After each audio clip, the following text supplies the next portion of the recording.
नमस्कार, बहुत स्वागत है आपका। खबर दिन भर देख रहे हैं आप, मैं हूं आपके साथ शिवम सोनी। कर्नाटक में बुधवार को विधानसभा चुनाव के लिए वोट डाले जाएंगे। इसके साथ ही राज्य की जनता 224 सीटों के लिए अपने नए जनप्रतिनिधियों का चुनाव करेगी। वहीं जनता ने किसको चुना, किसका पता 13 मई को होगा, यानी कि जो वोटों की गिनती है वो 13 मई को होगी। जब वोटों की गिनती होगी, कर्नाटक चुनाव में सभी दलों ने जमकर अपना दमखम दिखाया, जोर आजमाइश की गई। राज्य की सत्ताधारी पार्टी भाजपा के लिए प्रधानमंत्री मोदी सबसे बड़े स्टार प्रचारक रहे। मोदी के यहां कुल 25 चुनावी कार्यक्रम हुए, जिसमें रैली, जनसभा, रोड शो शामिल हैं। इसका कितना असर हुआ, भाजपा को इससे कितना फायदा हुआ, इसका पता 13 मई को ही चलेगा।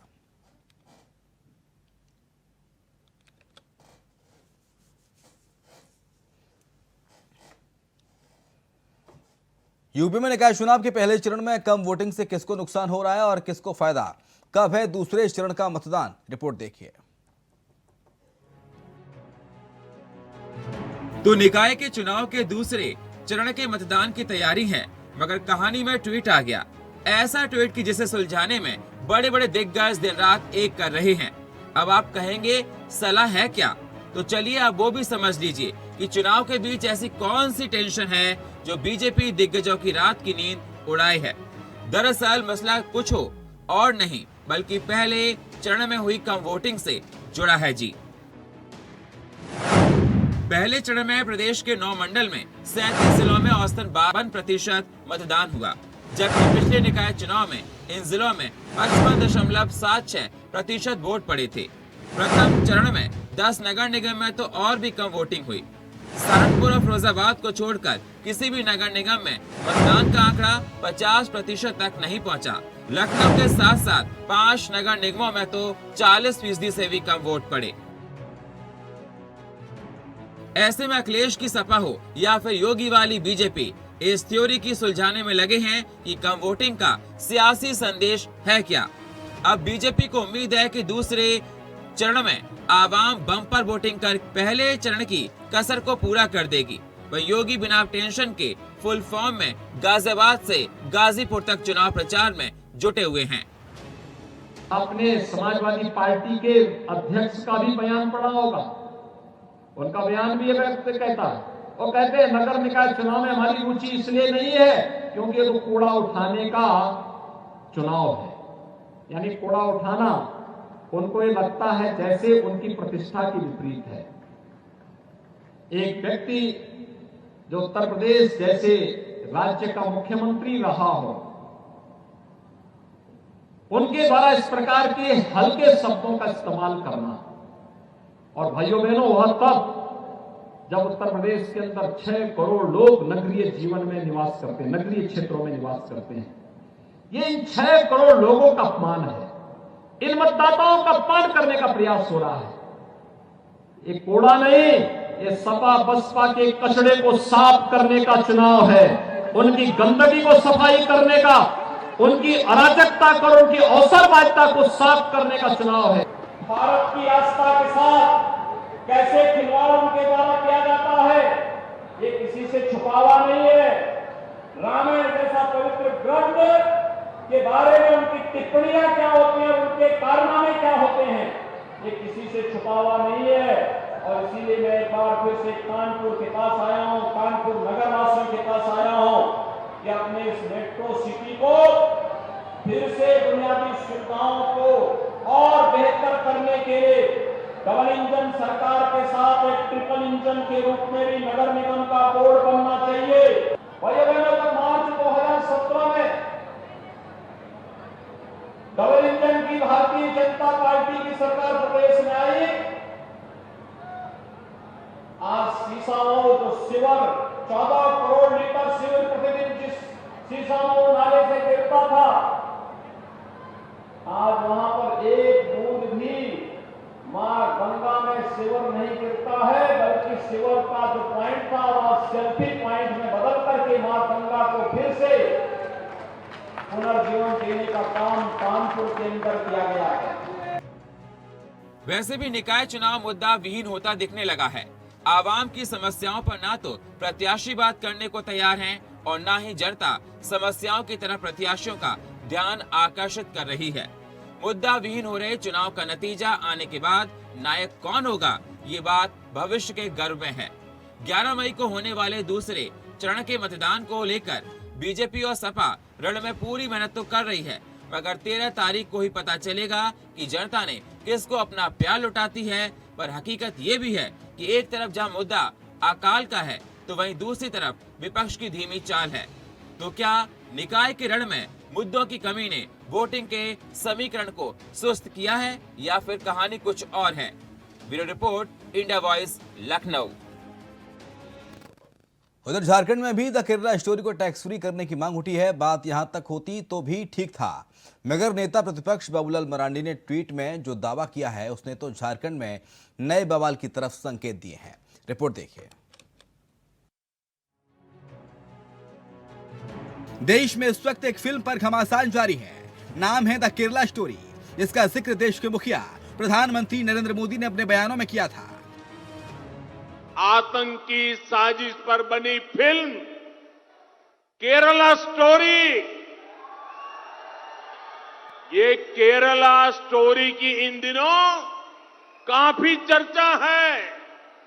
कहते हैं केरला स्टोरी सिर्फ एक राज्य में हुई आतंकवादियों की छद्म नीतियों की साजिशों पर आधारित है। देश का इतना खूबसूरत राज्य, जहां के लोग इतने परिश्रमी और प्रतिभाशाली होते हैं, उस केरला के में चल रही आतंकी साजिश का खुलासा ये केरला स्टोरी फिल्म में, केरला फाइल्स फिल्म में उसे किया गया है। और देश का दुर्भाग्य देखिए कि कांग्रेस आज समाज को तहस नहस करने वाली इस आतंकी प्रवृत्ति के साथ खड़ी हुई नजर आ रही है।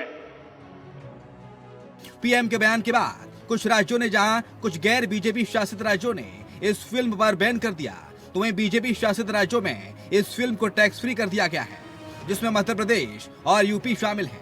अब इसी को लेकर झारखंड में भी सियासत शुरू हो गई है। बीजेपी के नेताओं का कहना है कि झारखंड भी इस मुद्दे से अछूता नहीं है, इसलिए इस फिल्म को झारखंड में भी टैक्स फ्री करना चाहिए। बात यहां तक होती तो भी ठीक था, मगर नेता प्रतिपक्ष बाबूलाल मरांडी ने ट्वीट में जो दावा किया, उसने तो झारखंड में नए बवाल की तरफ संकेत दे दिया। मरांडी ने ट्वीट में लिखा और सीएम सोरेन से अपील की है कि झारखंड में खासकर बांग्लादेश से सटे संताल परगना के इलाकों में आदिवासी संताल बच्चियां ऐसे ही लफ्ज़ियादियों का शिकार बन रही हैं।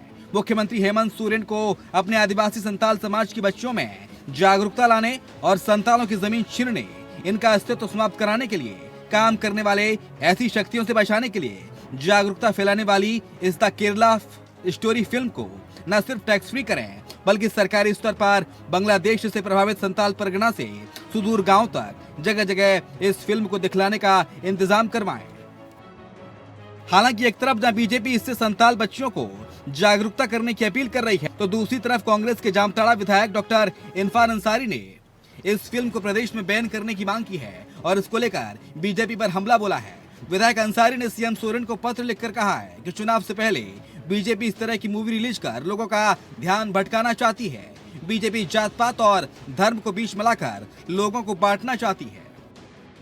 जो मूवी है उसमें बैन लगना चाहिए। चलिए, झारखंड में भी बैन लगना चाहिए। झारखंड में यहाँ तो तोड़ फोड़ देंगे हम लोग। क्या ये नहीं चलेगा, लगने नहीं दीजिएगा। लगा के दिखा देना है। वो जो लगाएगा उस जो सिनेमा घर का मालिक पक्की होगा। इस फिल्म का ट्रेलर ही इस बात को साफ कर देता है कि ये फिल्म आतंकवाद पर बेस्ड है। कैसे आतंकवादी अपनी घटनाओं को अंजाम देते हैं, कैसे धर्म परिवर्तन कराते हैं, उसको बताया गया है। ऐसे में सवाल ये है, क्या जो राजनेता इसका विरोध कर रहे हैं, जो प्रदेश इस फिल्म को बैन कर रहे हैं, और उन्होंने इस फिल्म का ट्रेलर देखा है, क्या इस फिल्म को देखा है जो इसका विरोध कर रहे हैं और इस पर धर्म के नाम पर नफरत फैलाने का इस पर आरोप लगा रहे हैं? मगर सबसे बड़ा सवाल ये, क्या वाकई में झारखंड में धर्म के नाम पर अधर्म का खेल हो रहा है, या फिर बीजेपी झारखंड में सियासत का खेल खेल रही है? Bureau report, India voice. एक छोटा सा ब्रेक ले रहे हैं, जल्द लौटेंगे। तो ब्रेक के बाद आपका स्वागत है। द केरला स्टोरी को छत्तीसगढ़ में भी टैक्स फ्री करने की बीजेपी मांग कर रही है, जिस पर सीएम भूपेश बघेल ने केंद्र की सरकार पर निशाना साधा है। रिपोर्ट देखिए। हाल ही में आई फिल्म द केरला स्टोरी को लेकर सियासत चरम पर है। देश में फिल्म को लेकर दो अलग अलग धड़े बट गए हैं। एक धड़ा है कि इस फिल्म को टैक्स फ्री करने की मांग कर रहा है, तो वहीं दूसरा धड़ा फिल्म के विरोध में है कि और इसे बैन करने की मांग करते हुए प्रोपेगेंडा करार दे रहा है। वहीं प्रदेश में विपक्ष में बैठी बीजेपी ने मांग की है कि सरकार द केरला स्टोरी को प्रदेश में टैक्स फ्री करे। छत्तीसगढ़ की राज्यसभा सांसद सरोज पांडे ने द केरला स्टोरी फिल्म को टैक्स फ्री करने की मांग की थी, जिस पर सीएम भूपेश बघेल ने सरोज पांडे पर निशाना साधा और कहा, सरोज पांडे जी से कहना चाहूंगा कि केंद्र सरकार से देश भर में 9% छूट करा दें। वहीं फिल्म देखने की बात पर भूपेश बघेल ने कहा कि पिक्चर देखने की बात है तो विधानसभा चल रहा था, उस समय तक कश्मीर फाइल फिल्म देखने की बात बीजेपी ने नहीं की थी। हम लोगों ने कश्मीर फाइल फिल्म देखी है, वहाँ सिर्फ बीजेपी के नेता नदारद थे। अभी तो मैं व्यस्त हूँ। सरोज पांडे जी डॉक्टर रमन सिंह और उसके परिवार वालों को द केरला स्टोरी मूवी दिखा दें। भारत सरकार से मांग कर ले और पूरे देश भर में अब 9% तो कम से कम छूट करा दें। और दूसरी बात, पिक्चर देखने के बाद तो उस समय आपको याद होगा, आप सब गए थे मेरे साथ, हैं? कश्मीर फाइल, भारतीय जनता पार्टी के लोग खूब बोले थे चलो कश्मीर फाइल देखने। विधानसभा चल रहा था, मैंने कहा चलो। मैं उनको भी निमंत्रण दिया था, पत्रकारों को भी निमंत्रण दिया। पत्रकार तो गए, कांग्रेस के विधायक लोग भी गए, मंत्री लोग भी गए। नहीं थे तो केवल भारतीय जनता पार्टी के लोग नहीं थे। ठीक बात बोल रहा हूँ? तो भाई अभी तो मैं व्यस्त हूँ, और यदि सरोज पांडे की पिक्चर दिखाना है तो रमन सिंह और उसके परिवार वालों को दिखा दो। ये क्या कौन सा है? हाँ, तो उसको रमन सिंह को जरूर ले जाए, निमंत्रण देके पूरे परिवार को दिखाए पिक्चर।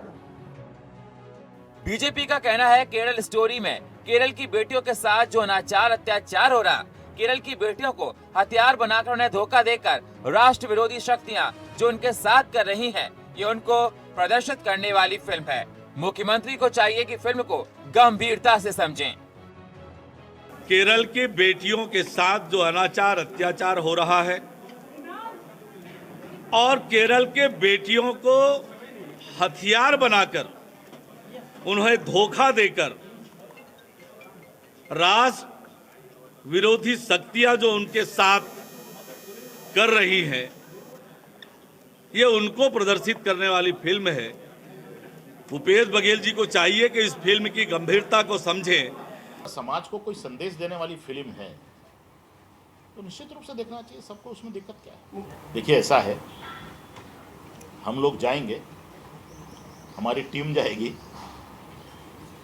मुख्यमंत्री जी अपने लोगों को दिखाएं और इस फिल्म के माध्यम से जो प्रेरणादायी फिल्म है, अपने साथियों को बोले कि उसमें से कुछ ग्रहण करें। आप लोग भी निमंत्रण देंगे क्या सीएम को देखने के लिए फिल्म? हमने अपने साथियों को निमंत्रण दिया है, हम लोग जाएंगे अपने साथियों के साथ। ऐसे में सवाल यह है कि द केरला स्टोरी पर सियासी थ्योरी थमने का नाम क्यों नहीं ले रही है? क्या फिल्म पर यह सियासत लंबी चलने वाली है? साथ ही सवाल ये भी है कि कहीं ऐसा तो नहीं कि ये फिल्म चुनावी मुद्दा बन जाएगी। Bureau report, India voice. The Kerala story film को लेकर एक तरफ जहां कई राज्यों में इसके रिलीज पर बैन लगा दिया गया है, तो वहीं यूपी सरकार ने इसे टैक्स फ्री कर दिया है। साथ ही माना जा रहा है कि जल्द ही सीएम जल्द ही अपने पूरे मंत्रिमंडल के साथ इस फिल्म को देखने जा सकते हैं। यूपी में मूवी के टैक्स फ्री होने पर विपक्ष सरकार पर धर्मांतरण को बढ़ावा देने का आरोप लगा रहा है, तो वहीं द केरला स्टोरी और 11 तारीख को होने वाले दूसरे चरण के मतदान को लेकर हमारे संवाददाता प्रियम पाठक ने यूपी के डिप्टी सीएम केशव प्रसाद मौर्य से खास बातचीत की और क्या कुछ कहा उन्होंने इस खास बातचीत में, आइए आपको सुनाते हैं। The Kerala story film release हुई है, इसको लेकर कई तरीके के विवाद चल रहे हैं। हमारे साथ इसमें बात करने के लिए उत्तर प्रदेश के डिप्टी सीएम केशव प्रसाद मौर्य जी हैं। मौर्य जी, जिस तरीके से उत्तर प्रदेश के अंदर फिल्म को टैक्स फ्री किया गया, किस तरीके से देखते हैं? नहीं, उत्तर प्रदेश सरकार ने टैक्स फ्री करने का मतलब जो खजाने में पैसा टैक्स के रूप में आने वाला था उसको टैक्स फ्री करके जनता को अवसर दिया गया है कि इस फिल्म को देखें। यह फिल्म नहीं, एक सच्चाई है जो द केरल स्टोरी के माध्यम से बताया जा रहा है। ये साजिश और इस प्रकार की कोशिश देश के विरुद्ध केरल में ही नहीं हो रही है, देश के दूसरे राज्यों में भी हो रही है। इसलिए ऐसी कोशिशें रोकने के लिए समाज को एकजुट होकर के आगे आने की आवश्यकता है और मैं लोगों से अपील करता हूं कि लोग इस फिल्म को परिवार के साथ देखें। कई राज्यों में इस फिल्म को बैन भी किया गया, उनका कहना है कि इस फिल्म ये हैं वहाँ पर भी लोग देखेंगे, वो उस फिल्म को देखने से नहीं रोक पाएंगे। अगर उनको यूपी आकर के देखना पड़ेगा तो यूपी आकर के देखेंगे, लेकिन अगर ये सोचते हैं कि वह फिल्म पर प्रतिबंध लगा करके लोगों को देखने से रोक पाएंगे तो ये असंभव है। अब देश जाग गया है और जो सच है वो जानना चाहता है। जिस सच को केरल में क्या हो रहा है अगर यूपी वाले को नहीं मालूम यूपी में क्या हो रहा है, अगर बंगाल वाले को नहीं मालूम बंगाल में क्या हो रहा है, अगर महाराष्ट्र वाले को नहीं मालूम है तो ये एक भारत और श्रेष्ठ भारत की दृष्टि से अच्छा नहीं है।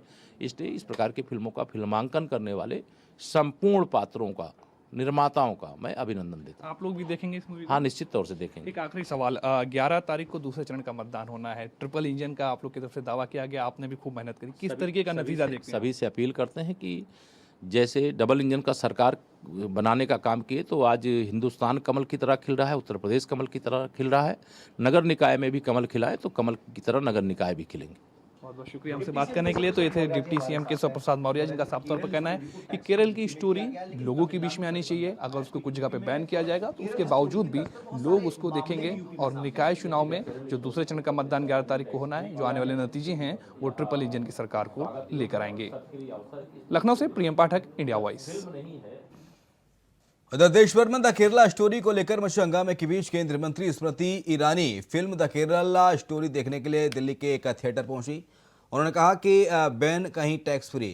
ये तस्वीरें आपको दिखा रहे हैं, केंद्रीय मंत्री स्मृति ईरानी पहुंची हैं एक दिल्ली के थिएटर में द केरला स्टोरी को देखने के लिए।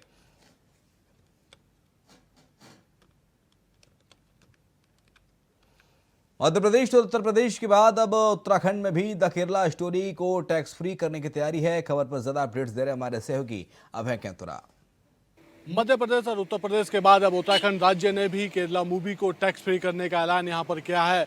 मुख्यमंत्री पुष्कर सिंह धामी ने कहा है कि आतंकवाद के प्रति लोगों को जागरूक करने वाली मूवी है और सभी लोगों को ये पिक्चर देखनी चाहिए। आज स्वयं मुख्यमंत्री पुष्कर सिंह धामी भी इस मूवी को देखने के लिए थिएटर में जाएंगे और लोगों से भी आग्रह करेंगे कि आतंकवाद से बचने के लिए, आतंकवाद के किस तरह के प्रलोभन होते हैं, उन सब चीज़ों को समझने के लिए मूवी बहुत उपयोगी है और इस मूवी को देखना चाहिए, क्योंकि आतंकवाद इस समय वैश्विक समस्या पूरे दुनिया की बनी हुई है। इसलिए उससे निपटने के लिए उससे सजग रहना ही बहुत जरूरी है। उत्तराखंड राज्य ने इस मूवी को टैक्स फ्री किया ताकि जनता इसे देख सके और आसानी से उन चीजों को समझ सके। कैमरामैन नसुनियाल साथ अभय कैंतुरा, इंडिया वॉइस, देहरादून। उधर पाकिस्तान के पूर्व प्रधानमंत्री इमरान खान गिरफ्तार हो गए हैं। बता दें कि इमरान खान मंगलवार इस्लामाबाद हाईकोर्ट में अपने बायोमेट्रिक वेरिफिकेशन के लिए जाते वक्त गिरफ्तार कर लिए गए हैं। पीटीआई नेता मुसर्रत चीमा ने दावा किया है कि इमरान को टॉर्चर किया जा रहा है। इमरान की गिरफ्तारी उनकी उस लाहौर रैली के बाद हुई है। बता दें कि रैली में इमरान ने सेना पर गंभीर आरोप लगाए थे और अपनी रैली में पूर्व राष्ट्रपति आसिफ अली जरदारी और विदेश मंत्री बिलावल भुट्टो पर निशाना साधा था।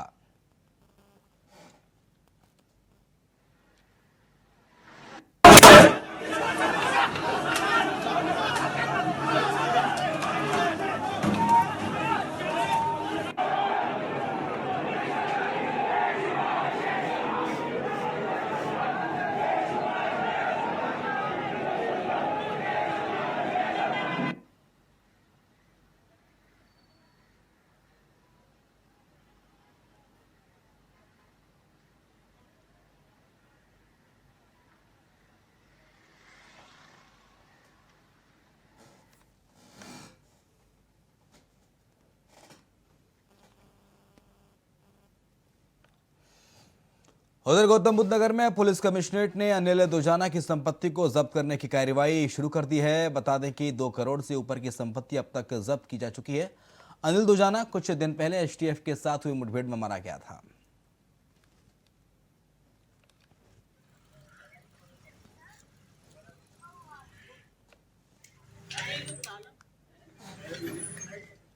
खबर दिन भर में इतना ही, खबरें लगातार जारी हैं।